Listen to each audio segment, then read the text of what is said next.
오늘 우리가 함께 나눌 말씀의 주제는요, 하나님께로 돌아가라입니다. 하나님께로 돌아가라. 제가 요즘에 즐겨 묵상하고 있는 성경이요, 에스겔서입니다. 에스겔서.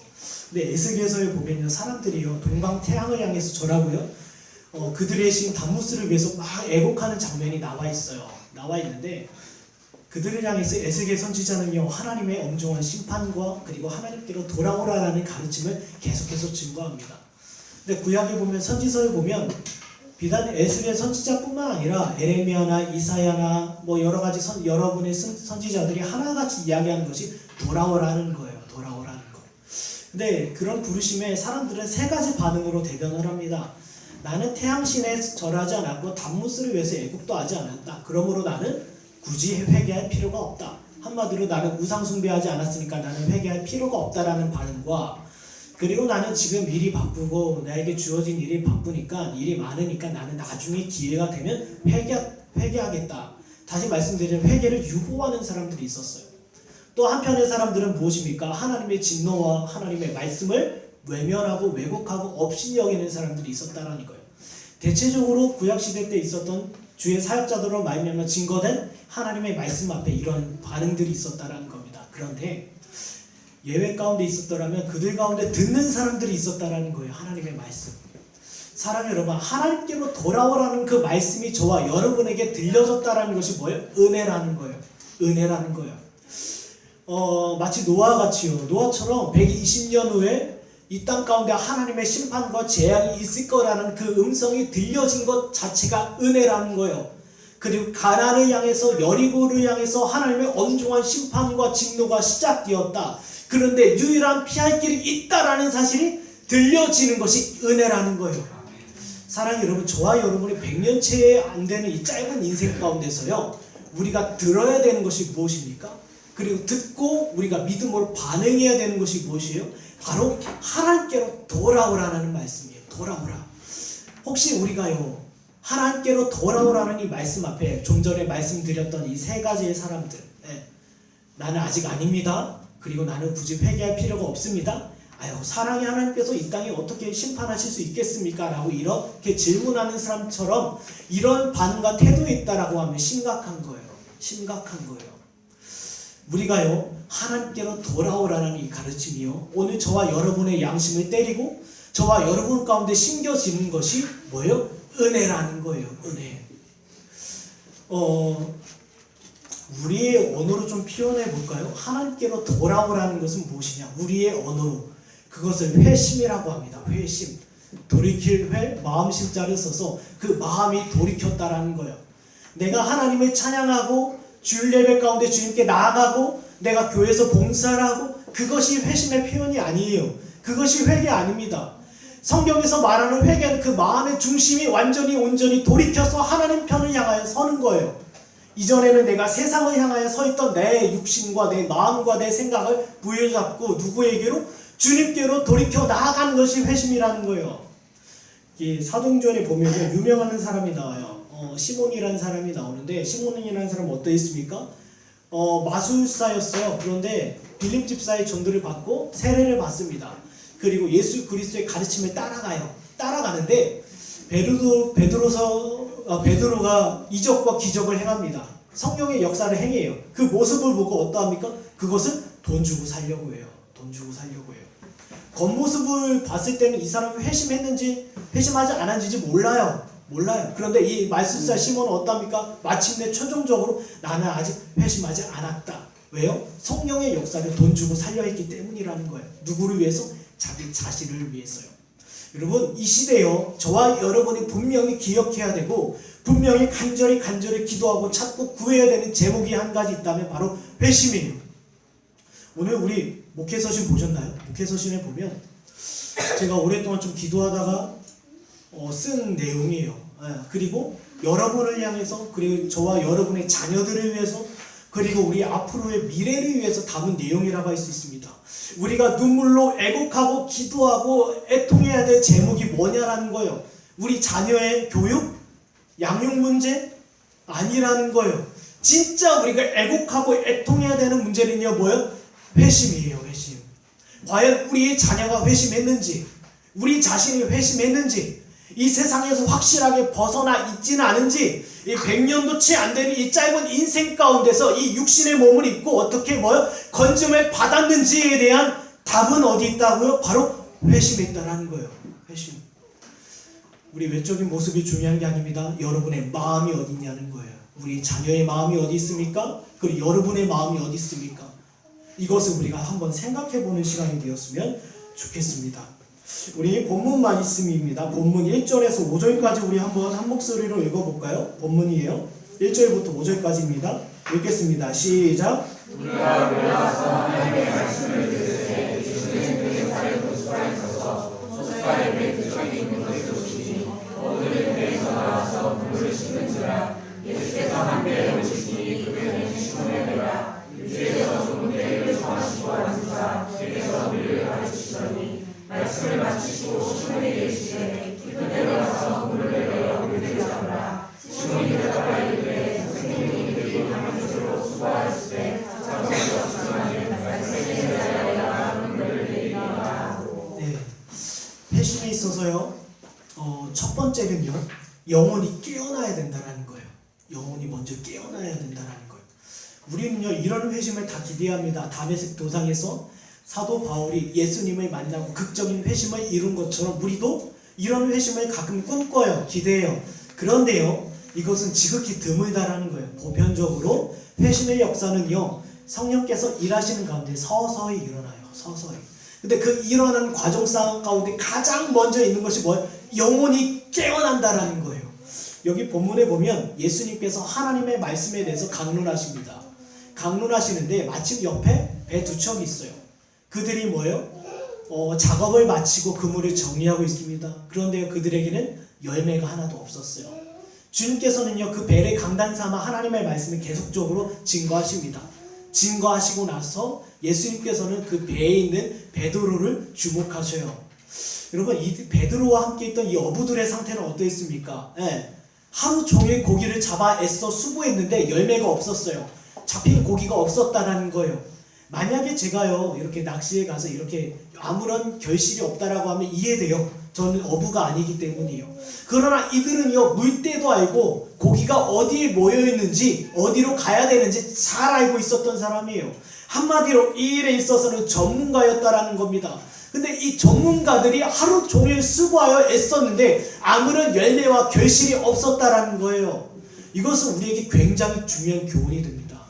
그 당시에 유대인들이 어떠했습니까? 로마서 3장 2절 말씀처럼 하나님의 말씀을 담당했던 사람들이에요. 율법에 대해서 하나님의 말씀에 대해서 전문가들이었어요.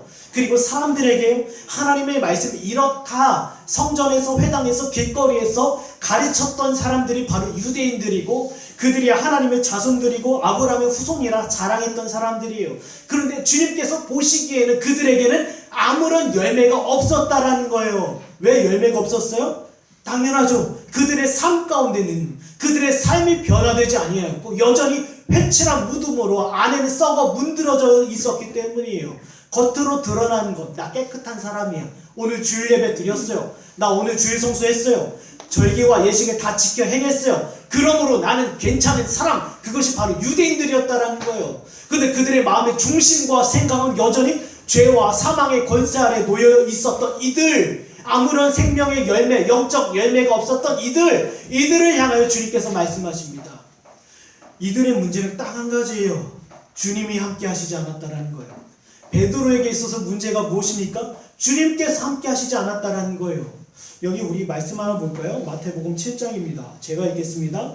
좋은 나무가 나쁜 열매를 맺을 수 없고 못된 나무가 아름다운 열매를 맺을 수 없느니라. 아름다운 열매를 맺지 아니하는 나마다 찍혀 불에 던지느니라. 이러므로 그들의 열매로 그들을 알리라. 그럼 유대인들이 노력 안 한 게 아닙니다. 나름 열심당을 만들어서 무력으로 우리가 로마 정권을 몰아내야지라고 막 애썼고요. 제사장들도 막 예식과 절기를 지키기 위해서 수고했고요. 그리고 회당에서 율법을 가르치고자 나름 애썼는데 딱 한 가지 우리가 아무리 하나님의 말씀을 자랑한다 하더라도 우리의 입맛대로 우리의 생각대로 잘라 해석한다면 그때로부터 하나님 말씀으로부터 떠난다라는 거예요. 우리가 이 성경을 자랑하고 지금 이들이 자랑하는 것처럼 똑같습니다. 이들이 율법을 자랑하고 구약 성경을 자랑합니다. 예식과 절기를 다 지켜 행해요. 그런데 이 말씀을 나의 입맛과 나의 생각대로 잘라 해석해버린다면 그때로부터 하나님의 말씀으로부터 벗어난다라는 거예요. 우리는요, 우리 손에는 다 성경 말씀이 있습니다. 예수님 얘기합니다. 하나님 얘기합니다. 그러나 그 말씀을요, 우리의 입맛과 이 육신대로 잘라 제멋대로 해석한다면 그 순간부터 뭐예요? 그것은 하나님의 말씀에서 멀어진다라는 거예요. 처음에는요, 작은 차이가 있을 수 있어요. 그러나 점점점 시간이 지나면 지날수록 멀어진다라는 거예요. 우리가 오후에 영적 분별력에 대해서 생각해 봅니다. 그거에 대해서 좀 이따 더 나눠보겠지만, 영적 분별력 왜 해야 합니까? 딱 한 가지예요. 조금이라도 어긋난다면 그 어긋남이 나중에 커지기 때문이에요. 커지기 때문이에요. 우리 철길도 보면요, 대전인가 천안에서 갈라지죠. 처음에는 얼마 갈라지지 않아요. 점점점 갈라집니다. 경상도로 가는 길, 전라도로 가는 길 나중에 크게 벌어진다는 거예요. 마찬가지입니다. 이 말씀을 우리의 육신대로 멋대로 잘라 해석한다면 뭐요? 멀어질 수밖에 없다는 거예요. 바로 유대인들은 이 말씀을 자랑했지만 결과적으로 뭐요? 멀어져서 아무런 영적 생명의 열매를 맺지 못했다라는 거예요. 그런데 지금 이 장면에서 베드로는 어떠합니까? 자기 노력으로 자기 수고로 애썼어요. 그러나 아무런 생명의 결실을 얻지 못했어요. 그런 그가 지금 어떻게 깨어납니까? 내가 당신의 말씀에 의지하여 그물을 내리겠다라고 얘기해요. 주님께서 말씀하십니다. 깊은 곳에 가서 그물을 던져라. 이 말씀 앞에 베드로는 어떡합니까? 순종하는 거예요. 순종하는 거. 여러분, 죄인들이 깨어날 때요, 무엇이 일어납니까? 믿음이 일어나요. 믿음이 일어나요. 본격적으로 회개하기 앞서 믿음과 회개 가운데 연결이 되기 이전에 그들의 마음 가운데 뭐예요? 믿음이 일어난다는 거예요. 무엇을 통해서? 들음으로 말미암아. 말씀 읽겠습니다. 로마서 10장 17절. 그러므로 믿음은 들음에서 나오며 들음은 그리스도의 말씀으로 말미암느니라. 이 말씀으로 말미암아 이제는 그 심령 가운데 믿음이 일어나요. 내가 옳았던 것들, 내가 붙잡았던 것들, 내가 최선으로 여겼던 것들, 그것들을 다 내려놓고 어떻게 해요? 이제 주님께서 주시는 그 말씀을 붙잡는다라는 거예요. 붙잡는다라는 거예요. 여러분, 붙잡는다는 건 자기가 의지적으로 구원을 성취하는 게 아니라 순종하는 거예요. 주의 말씀 앞에 순종하여서 깊은 곳으로 나아가 그물을 내린다라는 거예요. 보세요. 누가 봐도 예수님보다 베드로가 전문가예요. 그가 오랜 세월 여기에서 수고하고 애썼어요. 전혀 부족함 없는 사람입니다. 전문가요. 그에게 있어서 최선이었어요. 그러나 자기가 노력했고 수고했던 이 최선을 내려놓고 주의 말씀 앞에 순종한다라는 거예요. 그것이 바로 뭐예요? 죄인이 깨어나는 거예요. 우리가요, 수요일마다 천력정 가지고 은혜를 누리고 있는데, 천력정의 그 시작은 어디에 있습니까? 바로 죄인이 깨어나는 거예요. 내가 살아왔던 방식, 내가 있는 이 자리가 멸망의 도성이구나. 내가 이전처럼 살았으면 나는 이 땅과 함께 심판당하겠구나. 어떻게 해요? 하나님의 말씀을 읽어가는 가운데, 말씀을 가까이 하는 가운데, 말씀을 듣는 가운데 그러한 믿음이 일어났다는 거예요. 여기 요나서 1장 6절입니다. 선장이 그에게 가서 이르되 자는 자여 어찌함이냐 일어나서 내 하나님께 구하라. 혹시 하나님의 우리를 생각하사 망하지 아니하게 하시리라 하니라. 여러분, 요나에게 있어서 니느웨로 가는 게 그의 방법이었고 최선이었고 그의 뜻이었어요. 그런데 그가 어떻게 합니까? 지금 자는 자가 깨어나는 거예요. 여러분, 죄인이요, 내가 가는 길이 니느웨였구나, 내가 가는 길이 심판의 길이었구나, 이 길이, 이 방식이, 이 뜻이 하나님께서 원하시는 방식이 아니었구나라는 사실을 깨닫고 깨어나는 것이 바로 뭐예요? 회심의 시작이라는 거예요. 여러분, 옆에서 부모님이 뒤흔든다고 해서 깨어나지 않습니다. 목사님이 막 뒤흔든다고 해서 절대 일어나지 않아요. 영혼은요. 영혼은 어떻게 일어납니까? 들음으로 말미암아 깨어난다라는 거예요. 회심의 시작은 어디 있습니까? 들음으로 말미암아 시작된다라는 거예요. 이 외에는 다른 법이 없어요. 다른 방법이 없어요. 다른 기술이 없다라는 거예요. 아무리 저와 여러분의 감정과 생각을 자극한다 하더라도 그때뿐이에요. 우리가요, 감동적인 영화를 보면 얼마나 눈물이 흘리고 막 감동이 됩니까? 그리고 애절한 소설이나 어떤 책을 읽어보면 마음이 감동될 때 있잖아요. 어떤 노래를 들으면요. 그런데 그때뿐이에요. 그때뿐이에요. 그 정도로 우리 마음을 뒤흔들 수 없습니다. 뒤흔들 수 없어요. 우리 마음을 흔들 수 있는 것은 뭐예요? 하나님의 방법이에요. 그 하나님의 방법은 어디 있습니까? 말씀으로부터 비롯되고요. 회심의 시작은 어디 있어요? 들음에서 시작된다는 거예요. 여기 우리 두 번째 보겠습니다. 회심이요. 이제 죄인이 깨어나기 시작합니다. 베드로라는 이 죄인이 깨어나는데 두 번째 우리 본문 6절에서 8절까지 한번 읽어볼까요? 본문 6절에서 8절까지입니다. 읽겠습니다. 시작. 그러하니 우리를 잡은 것이 심히 많아 눈물이 쏟아지는 자라 이에 다른 배에 있는 동무들에게 손짓하러 와서 도와달라니 그들이 와서 둘에 세움에 잠들게 되었더라. 시몬 베드로가 이를 보고 예수의 무덤가에 엎드려 이르되 주여 나를 떠나소서 나는 죄인인 것을 알아하니. 여러분 죄인이요 반짝하고 깨어났다고 되는 게 아니에요. 여러분 주님께서 일하시는 사역은요 지속성이 있어요. 단순히 내가 어느 집회에서 어느 예배에서 어느 수련에서 반짝 내가 은혜 받았다 그것은 죄인이 깨어나는 것이 아닙니다. 내가 어디 기도원에서 그리고 내가 어느 기도의 자리에서 내가 어떤 감정의 체험과 정서적 변화를 겪었다 이것이 죄인이 깨어나는 것이 아니라는 거예요.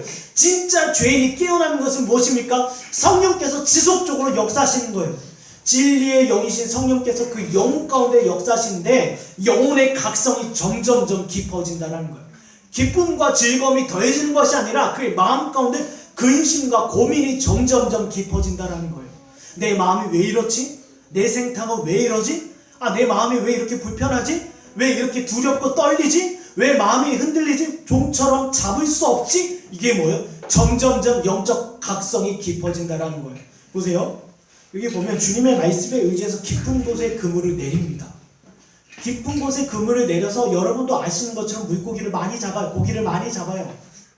잡고 나서 어떠합니까? 사람들이 거기서 환호해요. 기뻐요. 즐거워요. 그런데 오직 한 사람 베드로는 다른 반응을 보입니다. 베드로는요.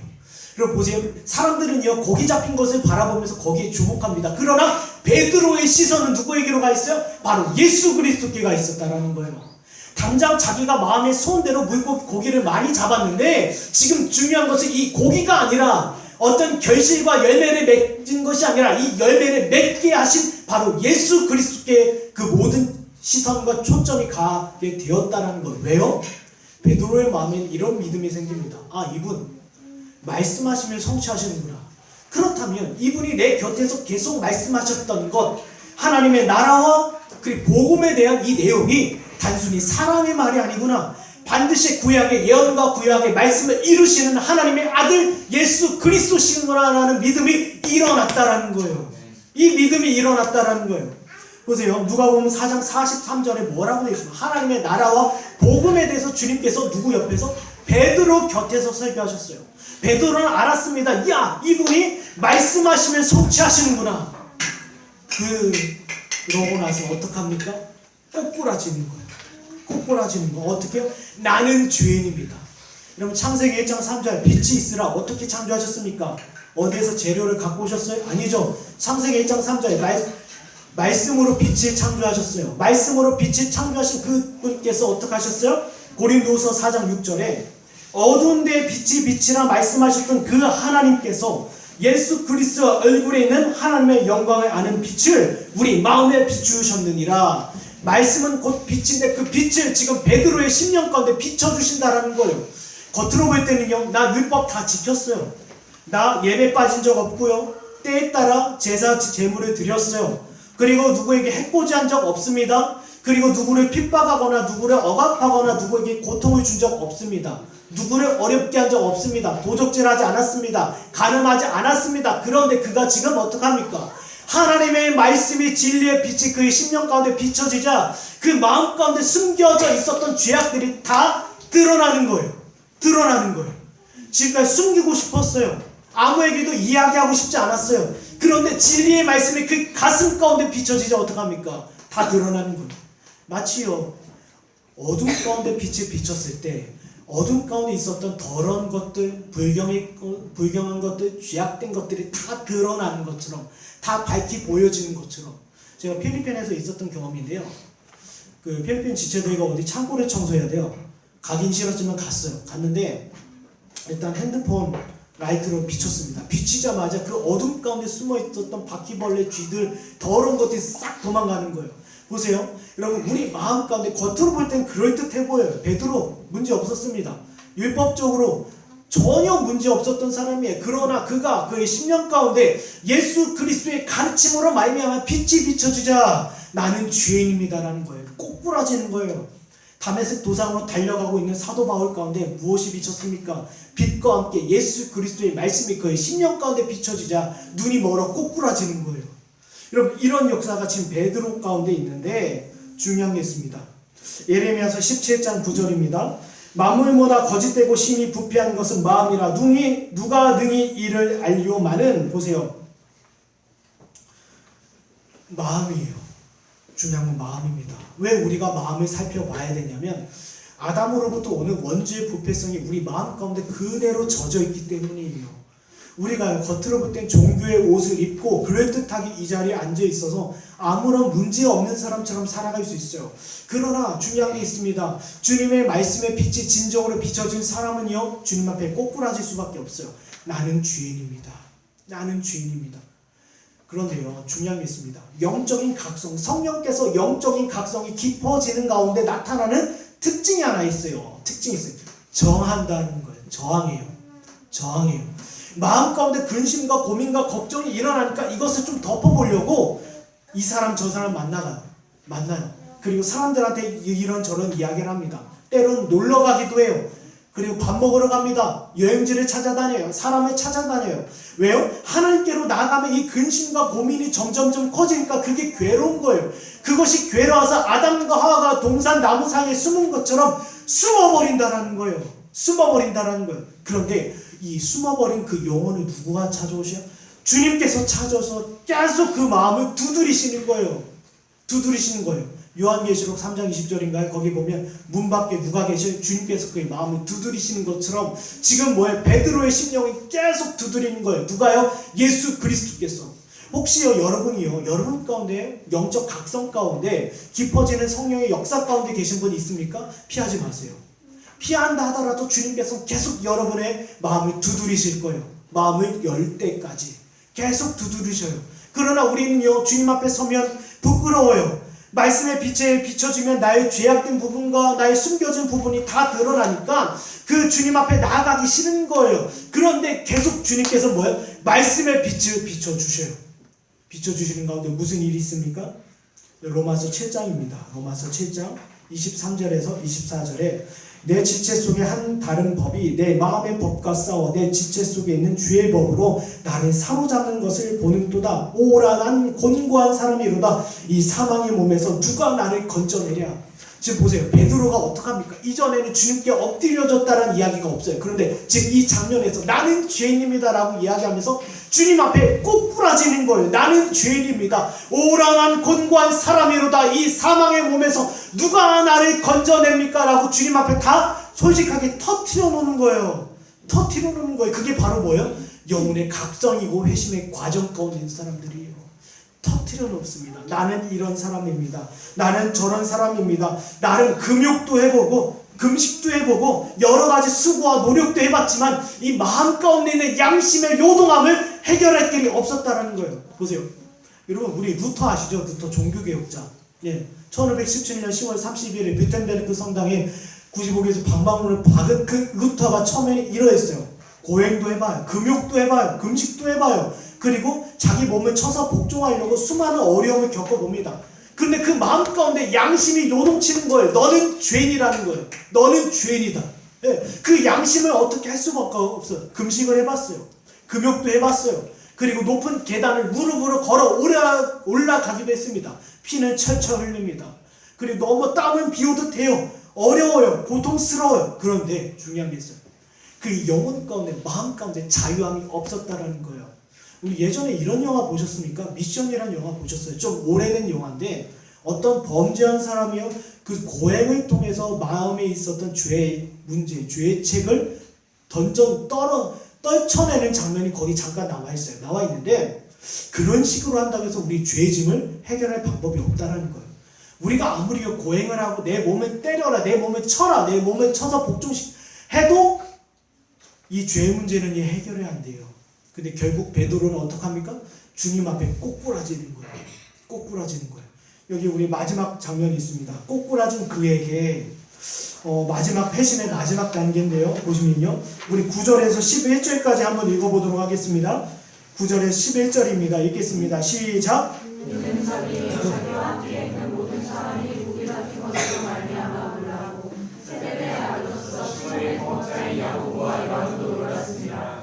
예수께서 시몬에게 이르시되 무서워하지 말라. 이제 후로는 내가 사람을 취하리라 하시니 그들이 배들을 육지에 대고 모든 것을 버려두고 예수를 따르니라. 아멘. 첫 번째는요, 회심의 과정 가운데 있습니다. 첫 번째는 죄인이 깨어납니다. 그리고 성령으로 말미암아 영적 각성이 점점점 깊어져요. 그리고 마침내 주님 앞에 엎드려지는데 그에게 회심의 진정성이 나타난다라는 거예요. 여기까지 가야 회심이라는 거예요. 여기까지 가야. 회심의 진정성이 어떻게 나타납니까? 첫 번째 보면 대표적인 게 이것입니다. 주님께서요, 그 죄를 용서해 주셔요. 보세요. 주님께서 말씀하십니다. 두려워하지 말라라고 해요. 두려워하지 말라. 두려워하지 말라. 여러분, 베드로는요, 죄의 문제와 사망의 문제와 하나님의 진노 앞에 떨었습니다. 점점점 깊어지는 성령의 역사 가운데 근심과 걱정과 눈물이 끊이질 않아요. 눈물이 끊이지 아니하는 그에게 주님께서 더 이상 무서워하지 말라. 너의 죄의 문제와 심판의 문제와 사망의 문제가 해결함을 받았다라는 거예요. 받았다라는 거예요. 회심의 진정성은 바로 여기로부터 시작됩니다. 여러분, 이게 눈에 나타나는 것이 아닙니다. 그래서 기독교는요, 신비스러운 거예요. 놀라운 거예요. 초자연적인 역사예요. 그의 마음 가운데, 그의 중심 가운데, 심령 가운데 주님께서 어떻게 해요? 죄를 용서해 주신다는 거예요. 보세요. 주변에 있는 사람들은 고기 잡은 거 가지고 놀라워요. 놀라워요. 제가 전에 말씀드렸습니다. 회심의 진정성은요, 놀랍거나 슬프거나 아쉬워하는 감정이나 기분의 표현이 아니라고요. 우리가 자꾸 요즘 이 시대에요, 감정의 표현에 충실합니다. 물론 우리가 회심하는 가운데요, 눈물과 탄식은요 반드시 동반됩니다. 당연히 동반돼요. 그런데 중요한 게 있어요. 이 눈물과 탄식이요, 주님 은혜 가운데서 위로함을 받는다라는 거예요. 위로함을 받는다라는 거예요. 그리고 참으로 회심의 진정성 가운데 열매를 맺는다라는 거예요. 열매를 진정으로 맺는다라는 건데, 보세요. 여기 세 가지로 제가 정리해봤습니다. 세 가지로. 세 가지로 정리해봤는데, 보세요. 많은 사람들이요, 롯의 아내와 같이 소돔과 고모라를 그리워하고 되돌아봐요. 롯의 아내가 분명히 소돔성을 빠져나왔어요. 빠져나왔는데 겉으로 볼 때는 이 사람이 회심했구나, 하나님의 심판이 임할 그 땅을 벗어나왔구나라고 생각하고 있어요. 그러나 결정적인 순간 뭘 되돌아본다라는 거예요.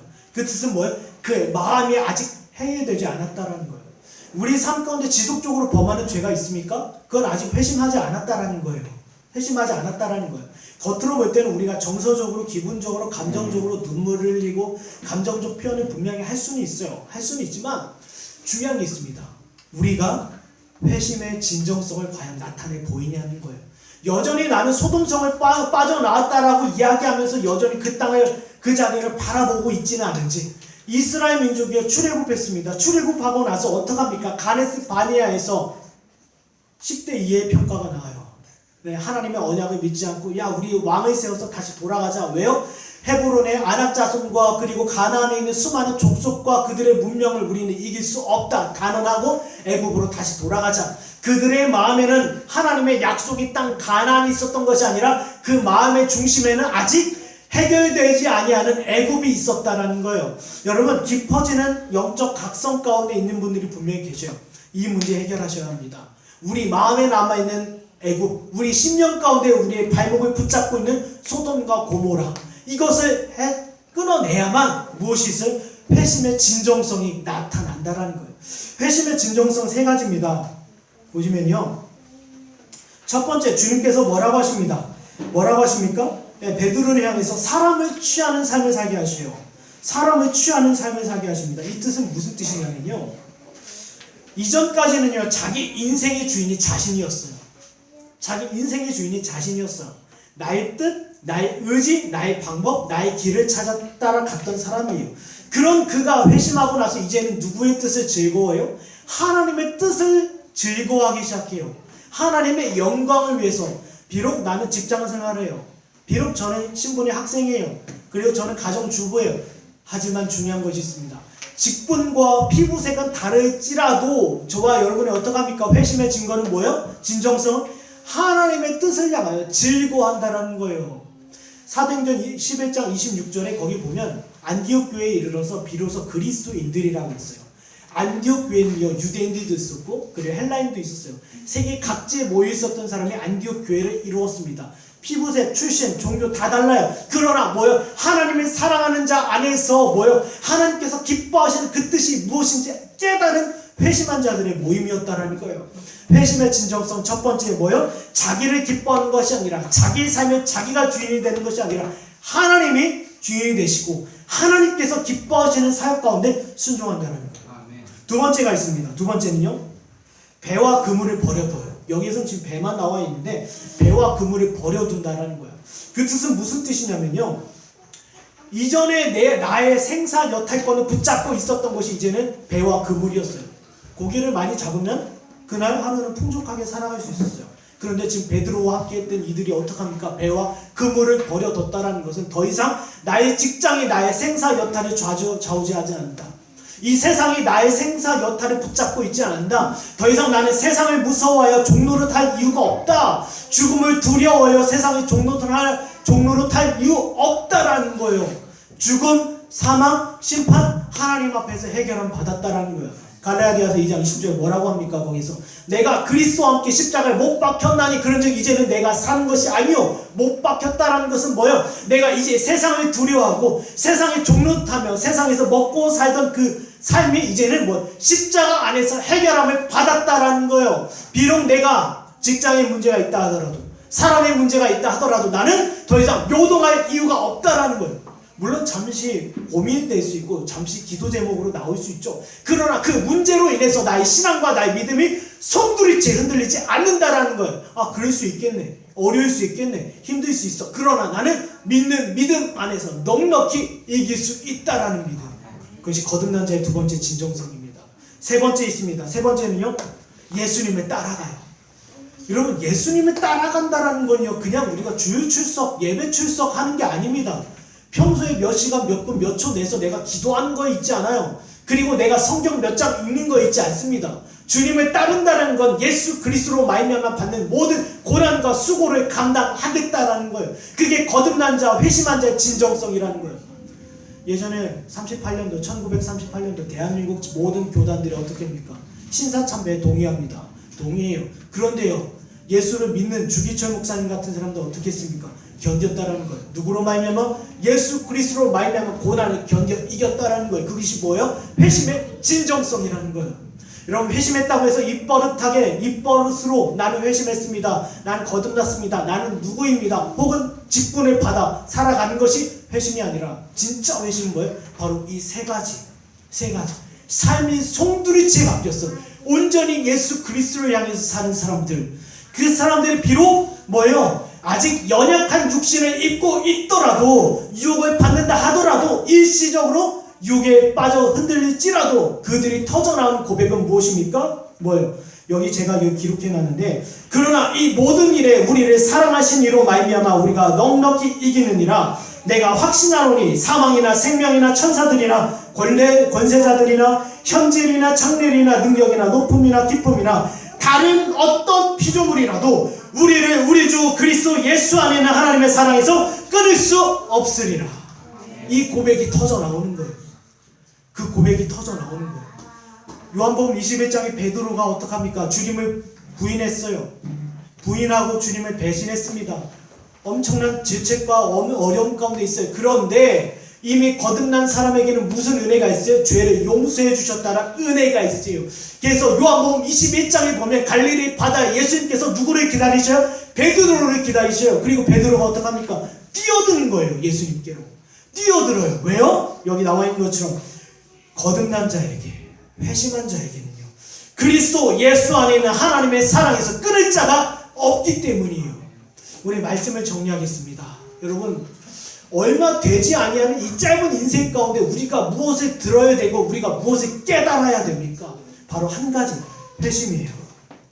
저랑 사이가 안 좋은 아무리 원수라 할지라도, 저를 힘들게 했던 사람일지라도, 저를 고통스럽게 했던 한 사람일지라도 그 사람에게 필요한 건 바로 회심이에요. 아무리 우리의 원수가 된다 하더라도 그 사람에게 필요한 것은 회심이에요. 여러분, 마지막으로 한 구절 제가 생각해 보겠습니다. 마태복음 11장 28절.